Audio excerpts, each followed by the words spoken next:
Bien,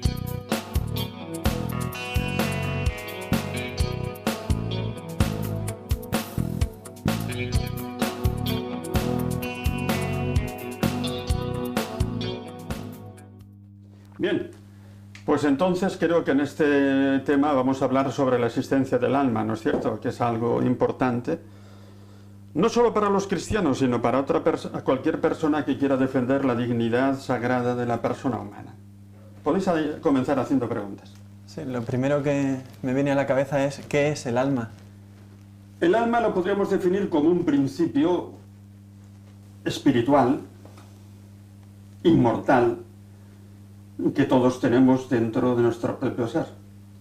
Nosotros hemos recibido de nuestros padres el cuerpo que tenemos, ¿no es cierto? Los cromosomas que nosotros tenemos vienen de la división de los cromosomas de nuestros padres, pero el hombre no se puede reducir simplemente a una herencia cromosomática, que también la tienen los animales, sino, si sale la pregunta, pues demostraremos que el hombre tiene un principio trascendente, que trasciende lo material, que por lo tanto no tiene las cualidades de la materia, sino que es un principio simple, espiritual e inmortal, y a eso le llamamos alma.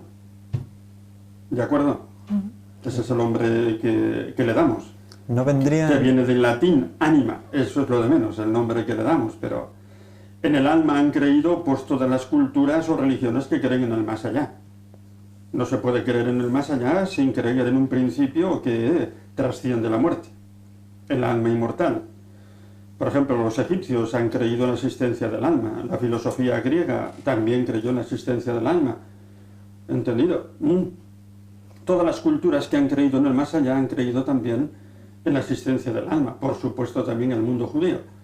¿No es así? No somos los únicos que creemos en el alma. Sin embargo, ¿por qué creer en un alma cuando ya se ha dado explicación científica de que el ser humano somos un compuesto material bien organizado y que por eso, de alguna manera, al tener más inteligencia, somos superiores a los animales y al resto de la creación, por así decirlo? Tú has dicho una cosa, somos un compuesto más organizado que los animales, un compuesto de materia, pero al tener más inteligencia has metido esa palabra, sin darte cuenta.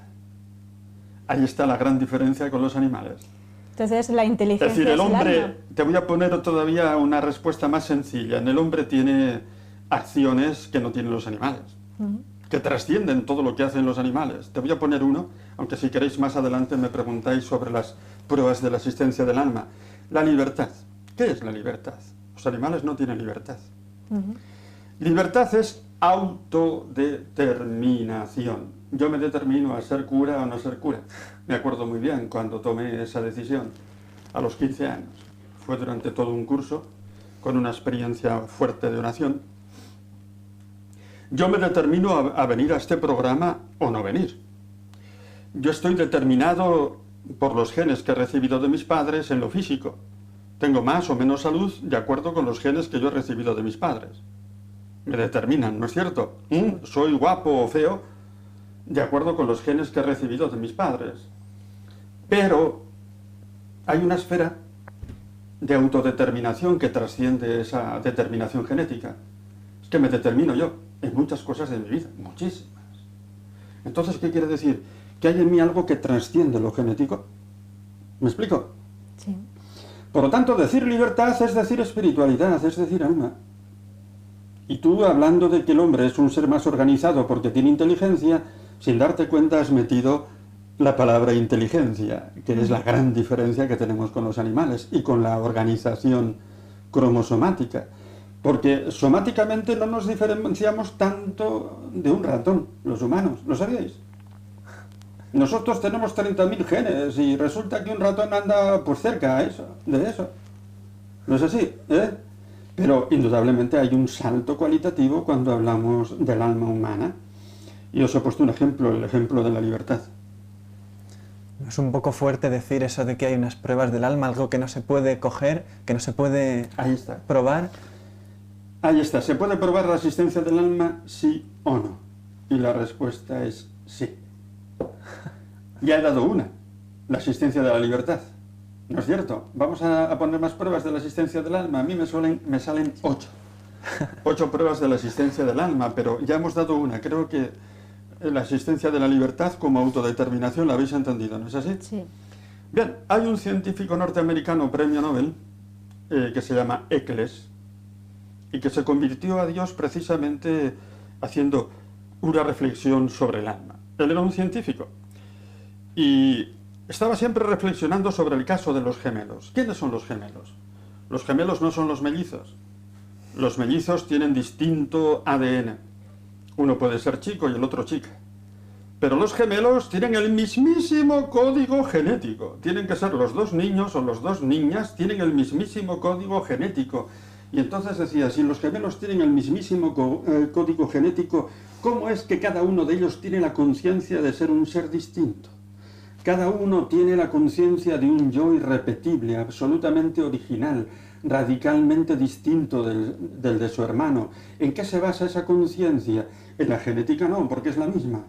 Entonces tiene que haber en el hombre un principio que trasciende lo genético. Y llegó ya al concepto de alma.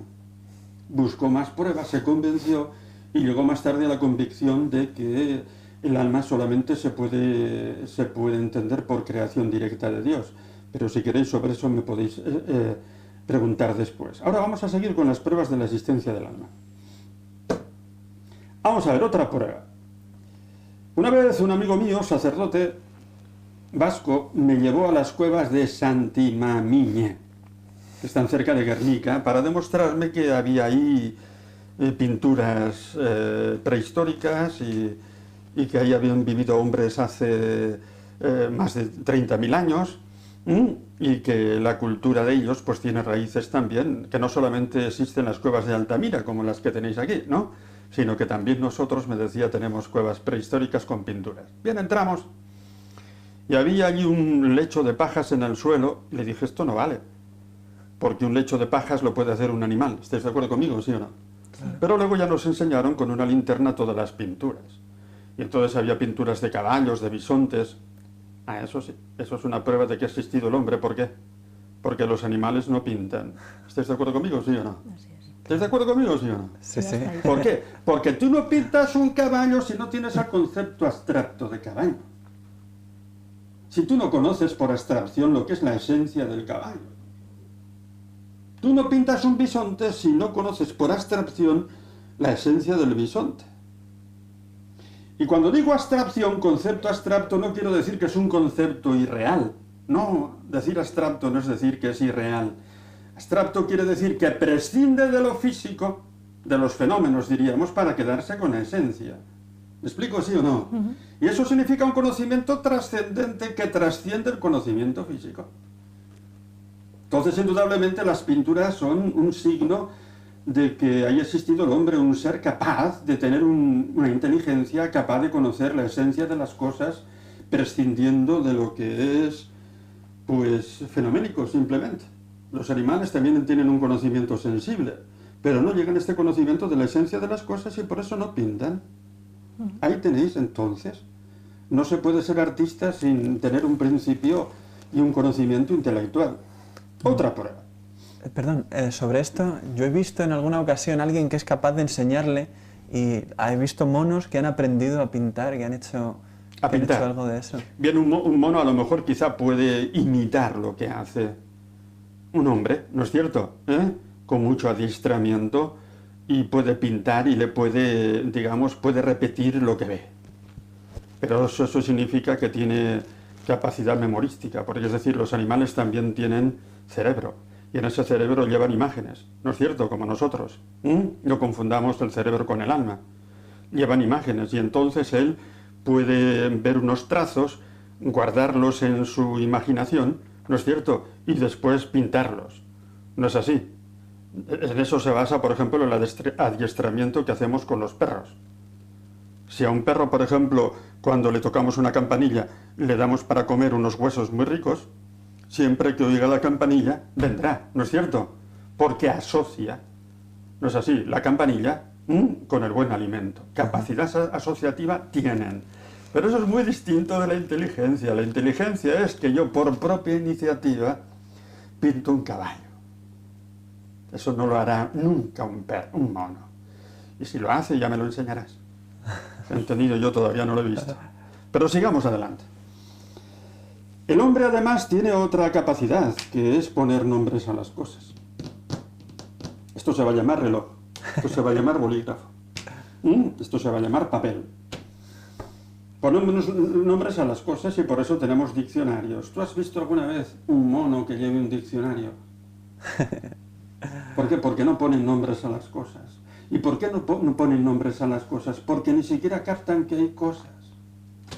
Ni siquiera captan que aquí hay una realidad. Yo para poner nombre a esto y llamarle reloj, previamente tengo que captar que aquí hay una realidad. Y cuando digo realidad estoy haciendo una afirmación que prescinde totalmente de lo físico. Para captar que hay la realidad, captar lo real en cuanto real. Eso es la inteligencia.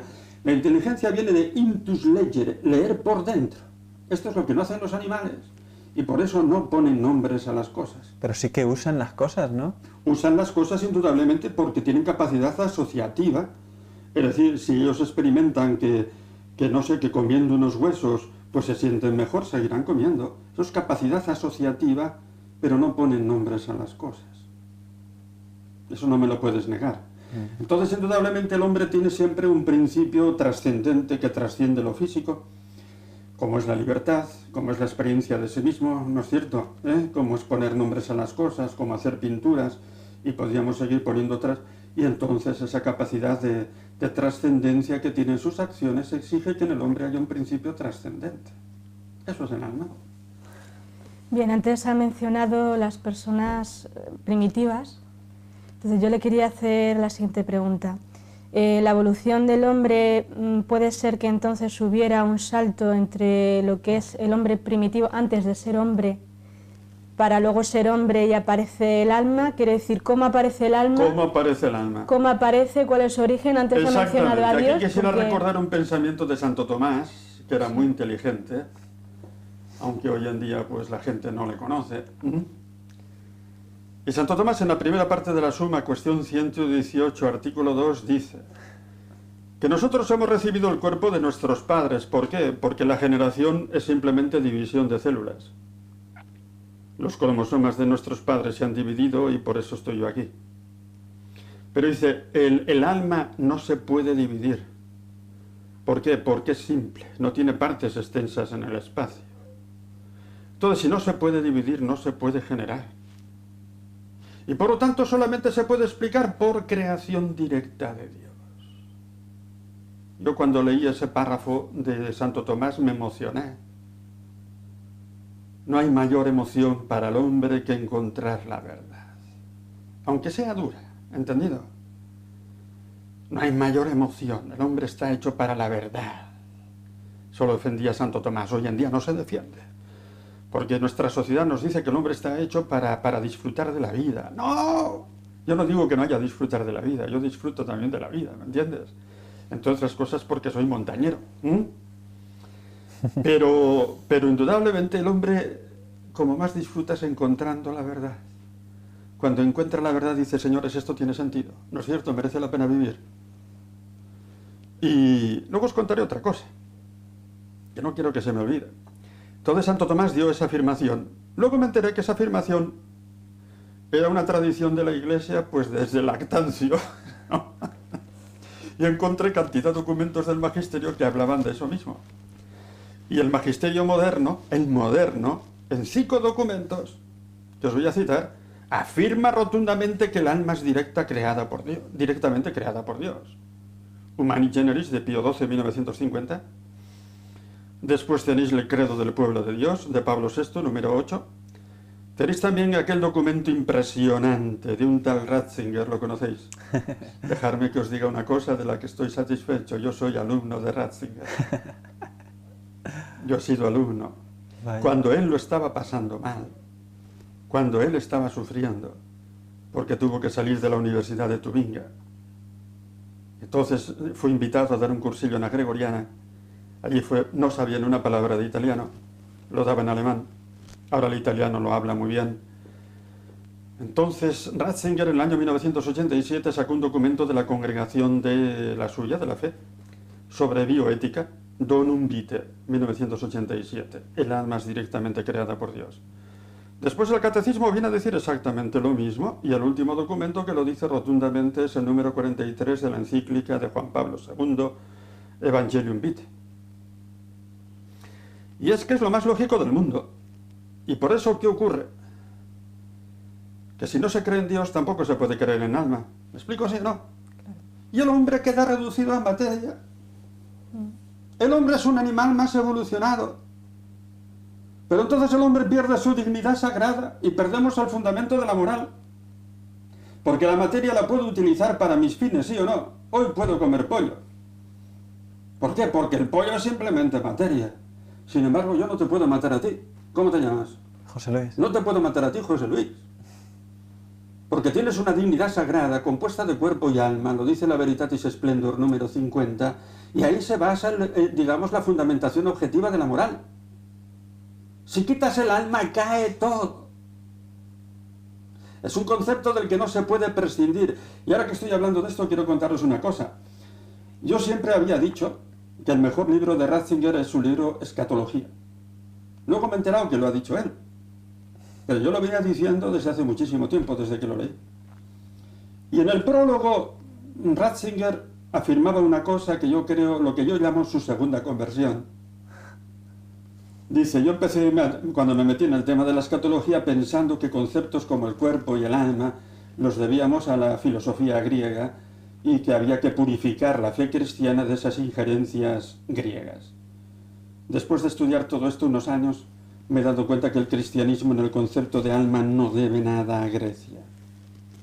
Lo debe a la Biblia. ¿Entendido? ¿Y en la Biblia está el concepto de alma? Claro que sí, en el Antiguo Testamento. Hoy es una de las grandes mentiras de la teología actual, decir que el concepto de alma... me gustaría explicar esto. Bien, entonces, si se pierde la dignidad del hombre, se vienen abajo todos los valores. Os voy a decir una cosa. Estuve dando hace poco una tanda de ejercicios en Pamplona y había una chica muy inteligente, enfermera, que me dijo que en Pamplona se da ya de media un suicidio por semana. Lo que pasa es que esto no sale en los periódicos para evitar el efecto contagio, ¿no? Dice, la semana pasada una madre se encontró a su hijo en la cama, que se muerto, y vio que había una sobredosis.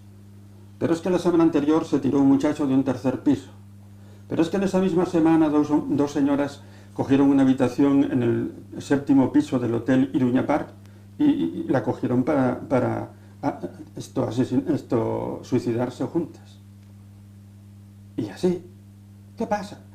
Que si el hombre es pura materia, pues cuando llega el sufrimiento, cuando llega el fracaso, no tiene una razón para vivir. ¿Me explico? Entonces la tentación del suicidio es inmensa. Yo he vivido en Japón. En Japón al año se dan 34.000 suicidios al año. Pero ahora ha entrado incluso la moda de suicidarse en grupo. Se citan por internet, se van a una furgoneta, ponen en la furgoneta y en el campo un hornillo que produzca monóxido de carbono y mueren enseguida. Claro. Entonces, pues, si el hombre no es más que materia, terminaremos volviéndonos locos. Los únicos que ganarán dinero, ¿sabéis cuáles serán? Los psiquiatras. Decía Bernanos, un cura menos, 100 brujos más. Hoy habría que decir, un cura menos, 100 psiquiatras más. Me decía la señora de un psiquiatra, me decía, desde que vosotros los curas ya no confesáis, mi marido gana mucho más dinero. ¿Entendido? Entonces, si no encontráis trabajos vosotros dos, si tú, Silvia, no encuentras trabajo, hazte psiquiatra. Lo tendré en cuenta. ¿Entendido? Una buena proposición. ¿Por qué? Pues porque se pierde totalmente el sentido de la vida. ¿Alguna pregunta más? Sí. Una vez que nos ponemos en que la existencia del alma, y por tanto también un Dios que ha creado ese alma y que la ha infundido en nosotros, tenemos que pensar entonces que la vida del alma es eterna. Antes ha mencionado que la vida del alma es eterna. Eterna no, porque ha sido creada. Lo que es inmortal. Inmortal. Y me alegro de la pregunta. Si el alma no se puede producir porque no se puede dividir, pues tampoco se puede corromper, porque no tiene partes extensas en el espacio. Se corrompe lo material. De ahí ciertamente el alma sea también, decir alma es decir inmortalidad. Y eso no es un poco aburrido. La inmortalidad, el cielo. Inmortalidad, sí. Tendríamos que hablar del más allá. No sé si haremos un programa sobre el más allá. Me Sí, encantaría. será interesante hacerlo. Bueno, ya lo dejamos, ahora no podemos hablar de todo. Pero sí que me comprenderás una cosa, el deseo de inmortalidad que el hombre tiene. Enseguida me viene el recuerdo de Unamuno. No quiero morirme, ese yo, ese pobre yo que me soy. Dejadme que cuente una anécdota bonita de la vida de Unamuno, que viene en uno de sus libros. Él era, como sabéis, profesor de griego de la Universidad de Salamanca. Fue rector. Y un día, cuando iba a comer a casa, pues venía dándole vueltas a los pensamientos suyos, esa angustia que llevaba dentro, ¿no? Me voy a morir. Él quería creer, pero no podía creer. Y entonces, pues los filósofos, cuando les entra la angustia, se ponen lívidos. ¿Sabéis? Lívidos. Y entró en casa y su mujer le notó. ¿Qué te pasa, Miguel? Y se me eché a llorar como un niño. Y mujer me abrazó y me dijo, hijo mío, hijo mío. Pero es que Concha, la analfabeta, era una mujer pues que no sabía filosofía como él, no tenía carrera, pero una mujer que rezaba el rosario todos los días. Ella tiene el consuelo de la fe, ese consuelo que yo no tengo. Y realmente era entrañable. Yo ante Unamuno, pues digo, por lo menos es un hombre que se planteó el problema del más allá. Hoy en día no podemos llamar hombres a una civilización de gente que no quiere pensar. Nunca, y termino con esto, ha sido la humanidad tan cobarde. Repito, no me importa que me lleven a un tribunal.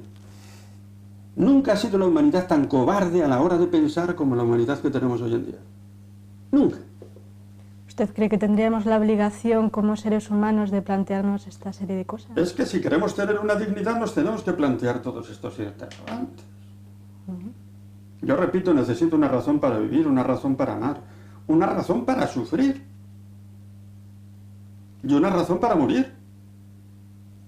Si quiero morir dignamente. Pensando en que el alma sea...